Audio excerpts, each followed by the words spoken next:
Welcome to Literally Working Through It, a podcast about how grief intersects with the work of our lives.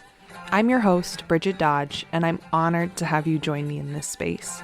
Time is our most finite and precious resource, so let's dive right in. This is the very first episode of the podcast. I'm so grateful to have you here, and I'm so sorry for your loss. It just sucks, doesn't it? My mom always says that the worst part about death is that life goes on.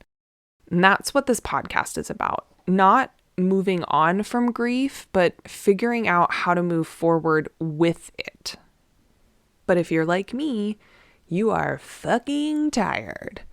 Tired of having to just keep moving forward at what feels like a completely unsustainable pace. To have to keep lifing after a loss almost feels like an insult to you and to the thing that was lost. It feels really unfair because it is. My dad died when I was 26. I was working and living on the island of Oahu at the time, and I did not have enough PTO to go home. I got very lucky that someone on my team gifted me some of their own PTO hours so that I wouldn't have to miss a paycheck. That's some bullshit. The industry standard amount of time for bereavement leave is 3 to 5 days, and that's if it's offered at all. But I don't know anyone who's been able to just wrap up their grieving in 3 days. You're literally still in survival mode at that point. How on earth can you be expected to just get back to work? But that's the impossible dilemma that most of us are faced with. I became a certified coach in 2023 while still working full-time in a corporate job in tech. My coaching initially focused on helping people recover from burnout. Then, in the summer of 2024, my younger brother died very unexpectedly.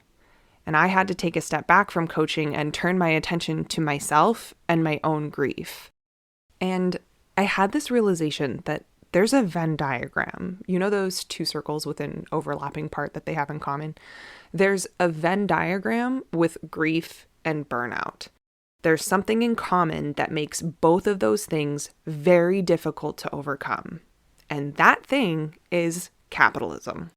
Capitalism wants us doing more at all costs.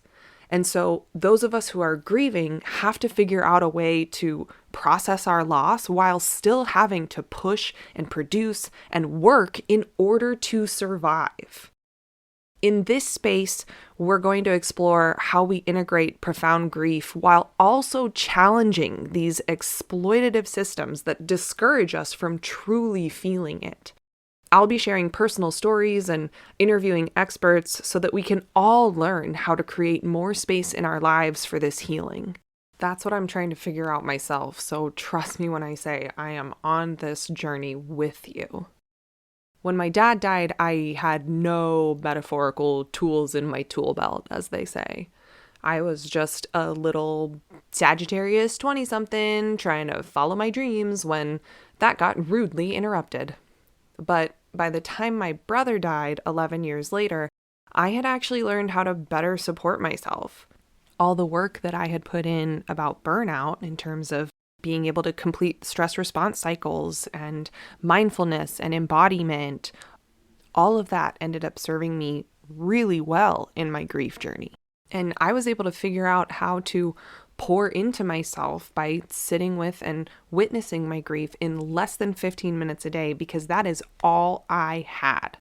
It is actually a 3-part framework that's available now to anyone completely free on my website, literallyworkingthroughit.com. You can download it right now.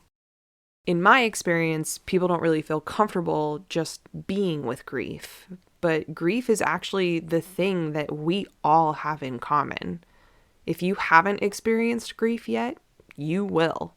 And if you've already grappled with loss in some way, it's guaranteed that you will experience more of it. Every single person on this planet will eventually lose something very significant to them. And the sooner we realize that we are all walking this path together, the sooner we can figure out how to support each other while we're on it. So thank you for being here. If anything shared in this episode resonates with you, please also share it with your community. You can also follow Literally Working Through It on Threads, Instagram, Facebook, and Substack. Please also rate and subscribe to the podcast wherever you are listening to it. I would be so, so grateful. And with that, I'll let my brother Ryan play us out. Until next time.